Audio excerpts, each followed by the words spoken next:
Кудайдын чакырыгы 30 январь.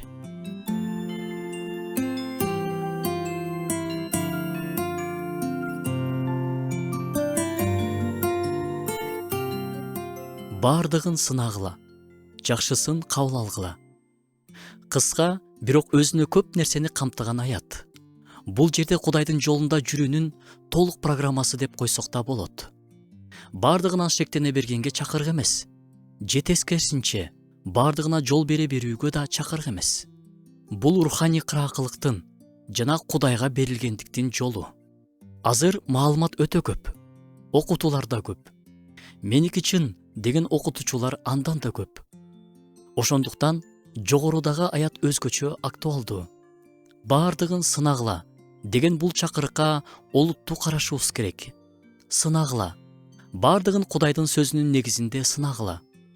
Ыйсанын окутуусунун негизинде сынагыла жана жемиштерин байкагыла.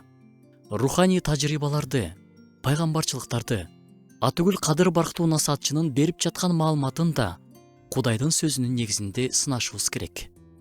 Рухтун баарына эле ишине бербегиле, делет Жакандын катында. Кудайданбы же Кудайдан эмеспи деп сынап көргүлө. Анткени дүйнөдө көптөгөн жалган пайгамбарлар пайда болду. Жалгандан коргой турган курал бул ыйык жазуу. Канчалык коо сөздөрдү укпайлы. Кудайдын сөзүнө туура келбесе, ал жалган. Экинчи өтө баалуу куралыбыз Ыйса Машаяк. Эгерде Ыйсаны жокко чыгарып жатса, анда бул да жалган. Жалгандан коргой турган үчүнчү курал бул жемиштер. Чындык сүйүүгө, тоо кылууга, тынчтык алып келет. Жалган болсо текебердикке, бөлүнүүгө, коркунучка жана соттоого алып келет. Жакшысын кабыл алгыла. Жакшыны оңой жоготуп алса болот. Түйшүктө, ызы-чууда, дүйнөнүн басымынын астында, чарчоодо жана көңүл калуулардын арасында жоготуп алуу оңой. Чындык дайыма эле кыйкырып, өзүн жарыялап турбайт. Ал жоош, момун, тынчтыкты сүйүүчү. Так ошол жакшыны карманышыбыз керек. Менде кандай?